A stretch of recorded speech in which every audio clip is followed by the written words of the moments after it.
খাবার পানি বা নিরাপদ খাবার পানি দেওয়ার জন্য আন্দোলন শুরু করেছি বা ক্যাম্পেইন শুরু করেছি, জেলা উপজেলা মাঠ পর্যায়ে অনেক কাজ করেছি। সমাধান কি? সবাইকে একটা টিউবওয়েল দিয়ে দেন, তারা খাবারের পানি সমস্যা শেষ। আমাকে যদি জিজ্ঞেস করেন আপনার পানি নিরাপদ কিনা, আমি মোটামুটি নিরাপদ। আপনি ফিল্টার যদি বসাইতে পারেন, ভালো মানের একটা ফিল্টার যদি বসাইতে পারেন, আপনি নিরাপদ খাবার পেয়ে নিরাপদ পানি পেয়ে যাবেন, সমস্যা নাই। সবাই মোটামুটি সবার বাসায় ফিল্টার আছে, তো মোটামুটি সবার বাসায় ফিল্টার আছে। কেউ হয়তো আপনার মিটিং এ আসলে আপনাদেরকে এটা বোতলে নিরাপদ পানি বা আপনার পানি নিয়ে আমাদের আশঙ্কা নেই। কিন্তু খাবারের বিষয়ে বলেন আপনার খাবার নিরাপদ কিনা, বা আমাকে সাংবাদিকদের অনুগ্রহ করবো এটা কোট করবেন না, এই বিষয়টা অনুগ্রহ কোট করবেন না। আপনি বাংলাদেশ নিরাপদ খাদ্য কর্তৃপক্ষের চেয়ারম্যান। আমাদের যে খাবার খাচ্ছি প্রতিদিন, তার মধ্যে কোনো একটি খাবার নিরাপদ আছে কিনা আপনি একটু বলেন। আমি আপনাকে উত্তর দিতে পারবো না, কারণ আপনি যে খাবার খাচ্ছেন না কেন, সব খাবারই অনিরাপদ। প্রতিটা খাবারে কোনো না কোনো সমস্যা রয়েছে। সমস্যা কেন? কারণ খাবারে ওরকম ফিল্টার বানাইতে পারবেন না যে আমি এদিকে স্যান্ডউইচ ঢুকাইলাম আর ওইদিকে ফিল্টার হয়ে ভালো স্যান্ডউইচ বের হয়ে আসলো, বা এদিকে চাল ঢুকাইলাম ওইদিকে ভালো চাল বের হয়ে আসলো। এরকম কোনো সিস্টেম নেই। পানির জন্য খুব সহজ সিস্টেম। পানি যে কোনো জায়গায় যে কোনো সময় আপনি ফিল্টার করতে পারেন। আপনি নদীর পানিও, আপনি ড্রেনের পানিও এবং সুয়ারেজের পানিও আপনি প্রসেস করে সেই পানিটা খেতে পারবেন। কিন্তু খাবারের বেলায় সেটা সম্ভব নয়। এবং খাবারের যেটা হচ্ছে পানির একটা দাম, যে কোনো দাম থেকে পানি সংগ্রহ করেন, আপনার কোনো সমস্যা নেই। আপনি ড্রেনের নর্দমা থেকে শুরু করে আপনার বাসার পানি ট্যাঙ্ক পর্যন্ত আপনি ভালো মানের ফিল্টার বা পানি প্রসেস প্লান্ট বা যেটা করেন বসান, সেটাকে আপনাকে নিরাপদ পানি দিতে পারবেন। খাবারের বেলায় আপনি ওই যে কোনো জায়গা থেকে করতে পারবেন না। আপনাকে একদম জিরো থেকে শেষ পর্যন্ত আপনার মুখে না দেওয়া পর্যন্ত, শুধু মুখে দিলে মুখে দেওয়ার পরেও আপনার সমস্যা হবে। আপনি বলেন যে আমি নিরাপদ খাবার খাবো কিন্তু শুধু তেলই খাবো, আপনি কি নিরাপদ থাকবেন? আপনি মনে করেন আপনার ডায়াবেটিসের রোগী যে আমি মিষ্টি খাবো, মানে এটা উৎপাদন জিরো থেকে শুরু করে আপনার হজম না হওয়া পর্যন্ত সব জায়গায় আপনাকে নিরাপত্তা বজায় রাখতে হবে। আপনি জিরো বলতে কোথায়? আপনি মাটি, যে পুকুর বা সমুদ্র বলেন বা নদী বলেন, আর কি আছে আমরা উৎপাদন করি শাক সবজি, আর একটা হচ্ছে যে গরু আছে মাটি থেকে নেয়।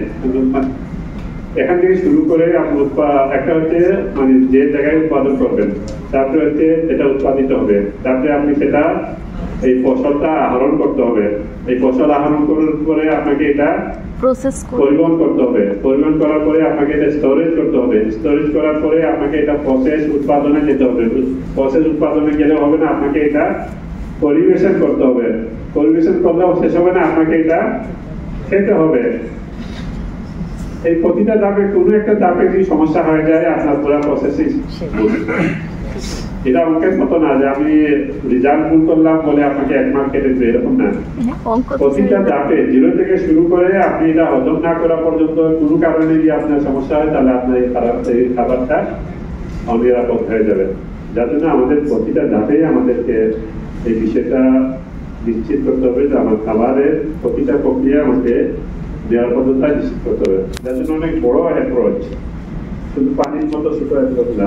পানি যদি বলেন যে পানি আমি কত পার্সেন্ট নিশ্চিত করতে পারি, 70-80% যেমন রিজাল্ট পাবেন। খাবারের জিনিসে বলেন কেউ জানতে পারবে না, আপনাকে কোনো রিজাল্ট নেই। যেমন যা খাবার খাই না কেন,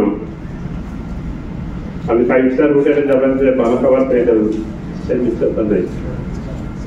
আমাদের বাসা এটা বলা হয়েছে যে অ্যালুমিনিয়ামের ডেকে তো রান্না করি, সেই অ্যালুমিনিয়াম ডেকে এখন শিক্ষা পাওয়া যাচ্ছে। এটা কিভাবে প্রতিষ্ঠিত করছে আমরা আমাদের চিন্তা করতে হচ্ছে, আমাদের চিন্তা করার সময় আসছে এই বিষয়গুলো দেখা। কত পার্সেন্ট লোক অসুস্থ হয়? 10% লোক বিশ্বের হিসাব অনুযায়ী। আমাদের প্রফেসর যে হিসাব দিলেন 3 কোটি হিসাব হইলে 20% লোক বাংলাদেশের হিসাবে মোটামুটি গ্রহণযোগ্য মাত্রা। বিশ্বে 10%, আমরা বাংলাদেশে 20% লোক। 20% লোক কত সংখ্যা কত? 3 কোটি। 3 কোটি লোক প্রতি বছর অসুস্থ হচ্ছে খাবার জনিত কারণে। মনে করেন একদিন 2 দিন অসুস্থ হয় বা কাজ করতে পারে না, সেটা টাকা হিসাবে পরিমাণ কত? অনেক। বাংলাদেশের বাজেট কত? সরকারি বাজেট এই বছর প্রায় 8 লক্ষ টাকা, এর আগে 7 লক্ষ 61, এই বছর 7 লক্ষ 97 বা 8 লক্ষ কোটি টাকা। 8 লক্ষ কোটি টাকা। সেটা 10% হিসাব করেন কত আছে? আচ্ছা, সেটা হচ্ছে সরকারি বাজেট 8 লক্ষ কোটি টাকা। বাংলাদেশের উৎপাদন কত? রাষ্ট্র হিসাবে বাংলাদেশ আমরা কত উৎপাদন করি স্থানীয়ভাবে? জিডিপি বলা হয়, সেটা বলা হয় 45 কোটি টাকা। এটা কম করার জন্য দেশে একটা আনুমানিক এটা হিসাব দেওয়ার জন্য যে 45 কোটি টাকা আমরা বছরে উৎপাদন করি এই দেশে, 45 লক্ষ কোটি টাকা। তার মধ্যে 10% আর 300 দিনের 2 দিন, সেটা হিসাব করেন প্রায় দেখা যায় 2,500 কোটি টাকা আমরা খাবার জনিত কারণে অসুস্থতায় ব্যয় করি। আমরা যদি খাবার খেয়ে অসুস্থ না করতাম তাহলে অন্তপক্ষে আমি 2,500 কোটি টাকা এই দেশে পাঠাতে পারতাম, সেটা আমি করতে পারি। আমাদের যে লোকগুলো মারা যায় স্বাস্থ্য বিভাগের আছেন, সবচেয়ে বেশি লোক মারা যায় কি কারণে? হার্টের রোগ। কত পার্সেন্ট? 19%। বিভিন্ন স্টাডিতে বিভিন্ন একটা স্টাডি রিপোর্ট দিচ্ছে যে 19% মারা যায় হার্টের রোগের জন্য। 2 নম্বর কারণ কি? ক্যান্সার। কত পার্সেন্ট? 7%। 19 এবং 7, 26%। ক্যান্সার এবং হার্টের রোগী, এটার সাথে খাবারের কি সম্পর্ক আছে কিনা? সম্পর্ক একটা আছে, যদিও সম্পর্কটা ওইভাবে নির্ধারণ করা হয়নি। মোটামুটি ডাক্তাররা এটা করছে খাবারের সাথে ক্যান্সার এবং হার্টের রোগীর সম্পর্ক। দেখেন যে আমার 25%, এই দেশের 25% মারা যাচ্ছে